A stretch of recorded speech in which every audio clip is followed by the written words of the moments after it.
मन के भंवर। एकांकी मन के भंवर। लेखक दया प्रकाश सिन्हा। प्रथम अंक में जैसे ही पर्दा उठता है तो हम पाते हैं कि डॉक्टर वशिष्ठ दरवाजे की ओर पीठ कर बैठे एक किताब पढ़ रहे हैं।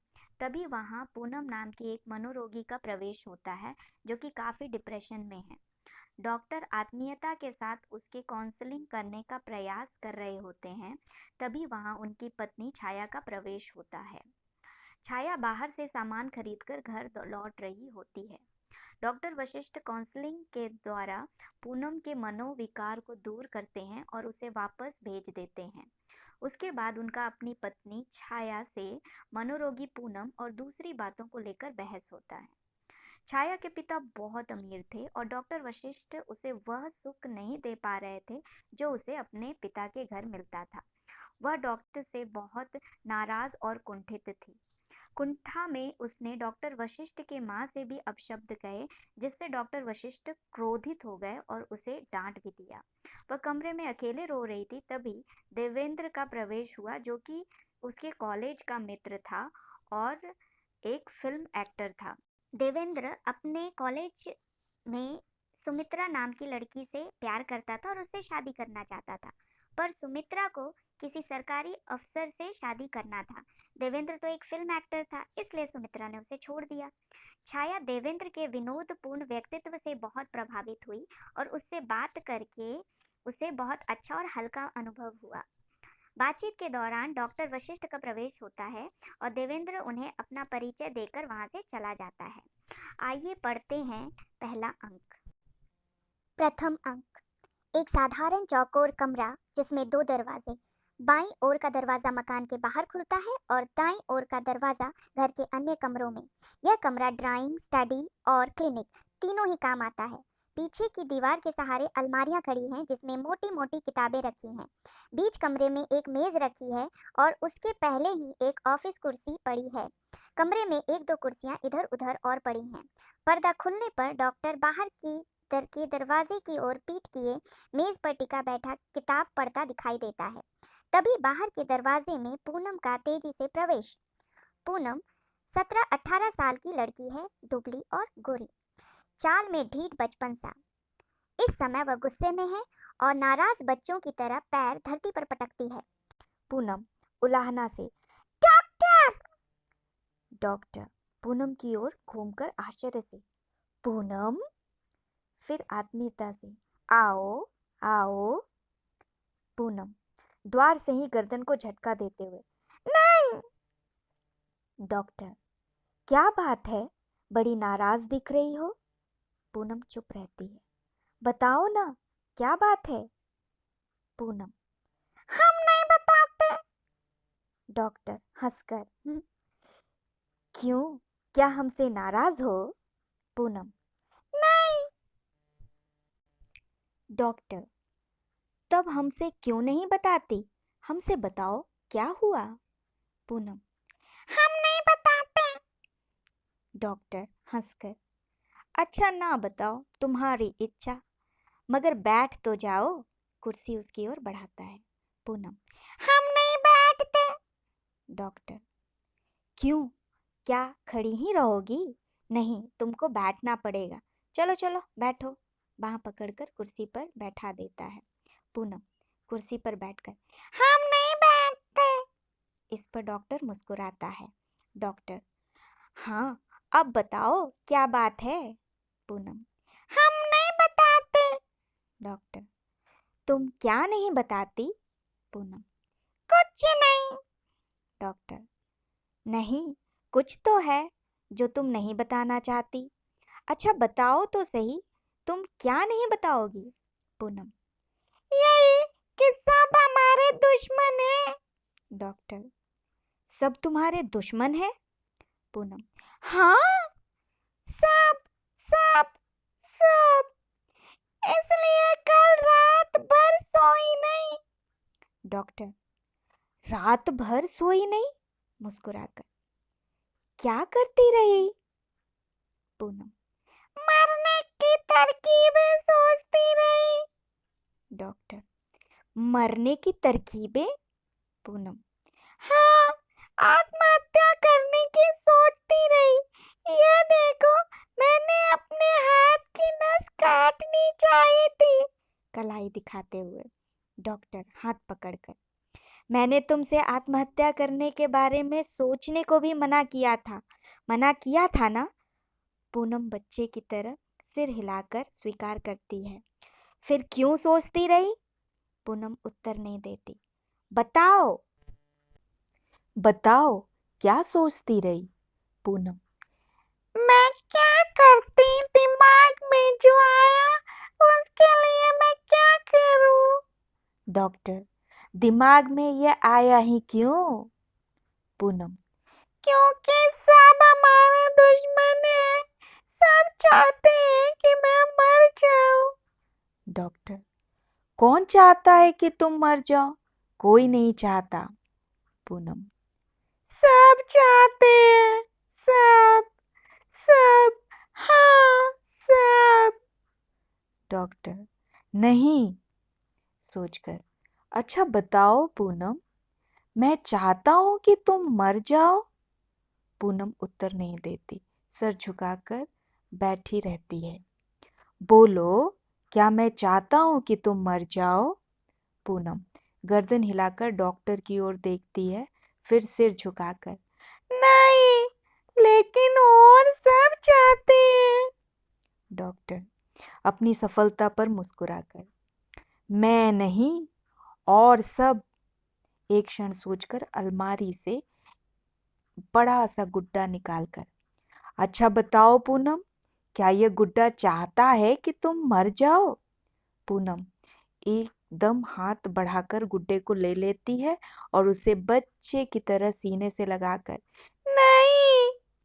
डॉक्टर विजय की मुस्कान से, मैं नहीं चाहता, ये गुड्डा नहीं चाहता, फिर तुम क्यों कहती हो सब? पूनम उत्तर नहीं देती, वह गुड्डे में व्यस्त है।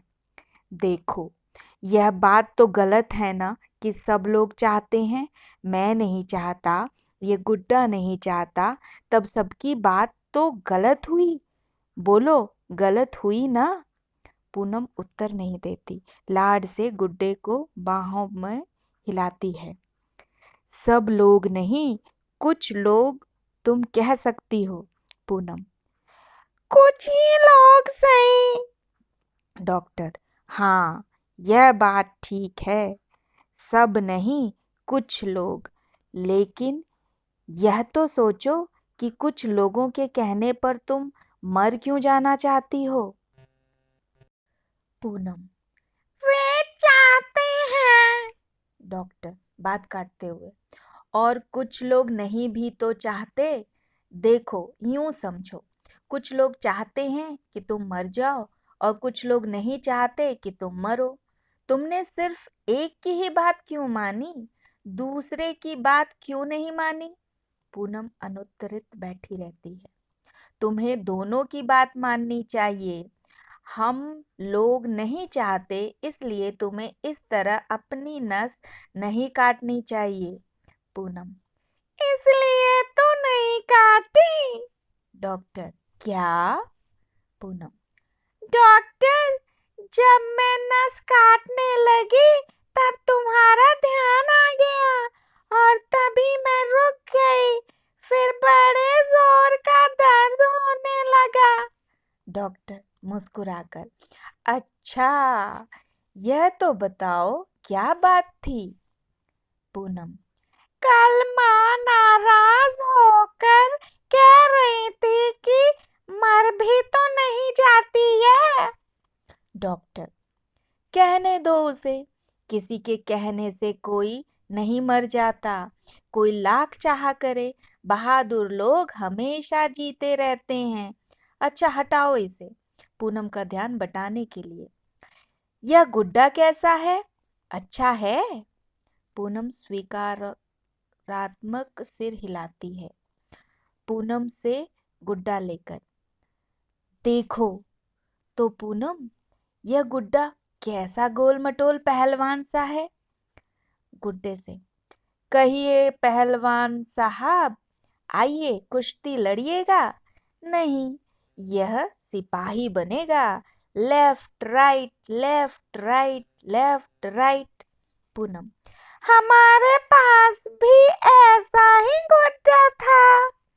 डॉक्टर, ऐसा ही गुड्डा था? कब? पूनम, जब हम छोटे थे। डॉक्टर, कितनी छोटी? पूनम, 5-6 साल की। डॉक्टर हंसाने की कोशिश में, तब तो तुम जरा सी रही होगी, छोटी सी फ्रॉक पहनती होगी, लाल लाल फूलों वाली, छोटी सी, छोटे छोटे हाथ पैर रहे होंगे तुम्हारे, और खुट्टुर खुट्टुर चलती होगी। पूनम कुछ नहीं बोलती, वह हंसती भी नहीं। डॉक्टर अपनी असफलता देखकर कुछ क्षण सोचता है, तभी अचानक उसे डोर याद आती है। पूनम, जब तुम छोटी रही होगी, बोलो डोर कूदती थी? पूनम उत्तर नहीं देती। भाई मैं तो डोर कूद नहीं सकता, लेकिन देखा तो जाए। पूनम निर्विकार सी डॉक्टर की ओर देखती है। डॉक्टर अलमारी से डोर निकालकर कूदने का प्रयत्न करता है। 2-4 बार प्रयत्न से कूद भी लेता है, किंतु अंत में फंसकर गिरता है। अरे बाप रे बाप! पूनम खिलखिलाकर हंस पड़ती है। नहीं कूद पाए। डॉक्टर, तुम कूद सकती हो? पूनम, हाँ। डॉक्टर, अच्छा कूदो। पूनम डोर कूदती है। शाबाश, तुम तो एकदम एक्सपर्ट हो। पूनम प्रसन्नता से खिल उठती है और उसकी उदासी एकदम विलीन हो जाती है। वह डोर एक ओर फेंक कर मेज पर बैठ जाती है। पूनम, जब मैं छोटी थी तब और अच्छी तरह कूद लेती थी, अब तो आदत छूट गई है। डॉक्टर, तुम डांस क्यों नहीं सीखती? पूनम, पहले सीखने जाती थी। डॉक्टर, अब फिर सीखो, तुम्हारी उंगलियां एकदम मुड़ जाती है। पूनम उंगलियां मोड़कर नृत्य की मुद्रा बनाती है। डॉक्टर उसके हाथ को अपने हाथ में लेकर, तुम डांस जरूर सीखो, सच तुम्हारी उंगलियां बहुत अच्छी हैं, पतली और लंबी, एकदम लेडीज फिंगर। लेडीज फिंगर माने जानती हो क्या होता है? भिंडी। भिंडी। तभी डॉक्टर की पत्नी छाया का बाहर से प्रवेश। वह बाजार से सामान खरीदकर लौट रही है। उसके सामान में साड़ी का एक बड़ा सा डिब्बा भी है।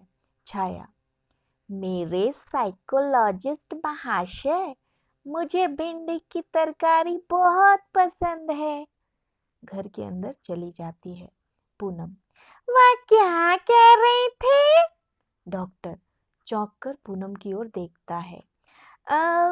फिर संभल कर अपने चेहरे पर मुस्कुराहट लाकर, कुछ नहीं पूनम, कुछ नहीं।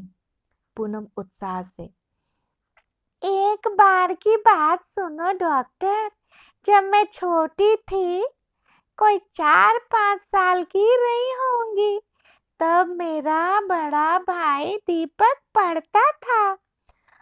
वह बस मुझसे 2-3 साल बड़ा था।